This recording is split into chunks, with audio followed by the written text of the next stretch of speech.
There is no doubt that these words sound the same, but technically speaking, a lot goes into it, and I'm here to teach you and then clear every doubt that you have.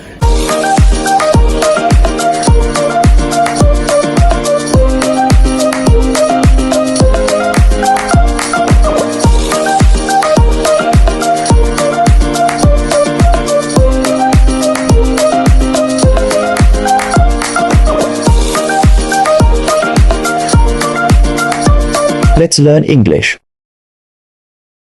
My name is Okondinchi Andy, a passionate journalist and a blogger. I'm also the host for the Campus Show, an English trainer, and then the ambassadorial coach here on this YouTube, where we train young people, not only young people, but everybody in general, on certain basic English mistakes we make that we need to present ourselves very well. Bear in mind, anytime you speak, people might not listen to you necessarily, but bear in mind that they are hearing what you are saying and they are taking note of certain mistakes you are making. So that's why I'm here to help you with it. So these words, as we have here, whose and whose, technically confuse a lot of people. They are the same as it and it, which we learned in our previous video. I'll put a link of it in this video, so that if you haven't watched, you watch that video and also learn about it and it. Whose is a construction linking the words who is or who has together. So just forget about everything, just calm down, forget about understanding these words, and then the first step is know that it's a formula, and it's not a math formula, it's just a basic English formula. The formula is that you have who and is, so then you put them together. It gives you the construction whose with the apostrophe before the s. And the same word too, we have who and has. That's who has. Put together, we have the construction whose. This is it. And then we have this word whose, which also has the same pronunciation. Is possessive. And I must confess on this episode that while beginning to learn deeply into this word, I almost thought this word is possessive, because we always see my father's car, my pastor's Bible, my brother's car. So I always thought this is the possessive, but no, this is the possessive. This one shows whether something belongs to someone. So the word pronoun, that's where we get these words from, whose and then whose. Now let's look at the form. When you look at this word whose, the one without an s is possessive. The one without an s is possessive. Always remember, don't forget it, it's possessive. And then the one with an s is construction. Construction is what? You bringing two words together. And in this context, we have two different separate words. So we have who is and who has. So when put who is together, you get what? Whose. And when put who has together, you get what? Whose. Let's move on straight to examples, and then we call it a day and look at some tips. Let's look at whose.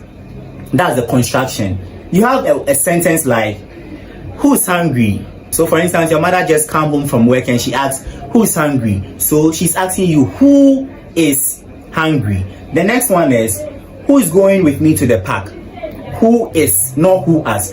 The last example for this one is, who has watched my earlier video? So as I said some few seconds ago, these words or this word is in two folds. We have who is and who has. But if you are using them, know how best to use. That's why you have to critically know that this one has who is and who has. So the last sentence I made, I didn't make it, or I didn't use who is. I said who has. By pronouncing it, I've shortened it. So I'm saying who's watched my last video, who's watched my earlier video. Now let's go on to the possessive own, the one without an s.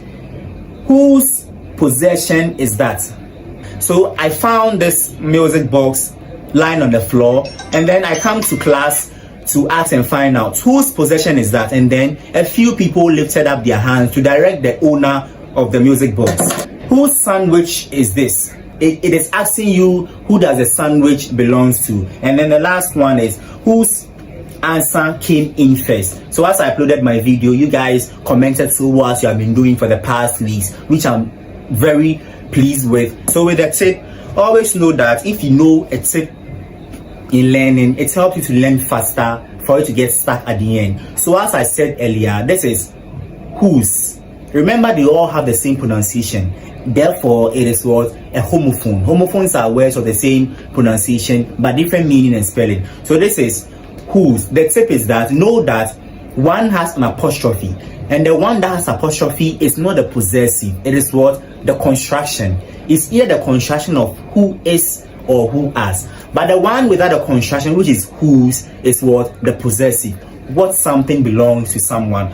Once again, this is where time will allow us to end this episode. My name is Andy Opondinchi, a passionate journalist and a blogger, and I'll urge you to like this video, to comment, and then share what you know. Maybe for all that I can say here, I have not mentioned a basic thing in there. Your comments are always welcome, and I'm pleased to read them and to also share them among this community that we have here. Don't forget, most importantly, to subscribe. It's very important, and when you subscribe, make sure to hit the notification button so that you can be reminded anytime we post such videos like this for you to watch. Same time, same bless. Bye bye.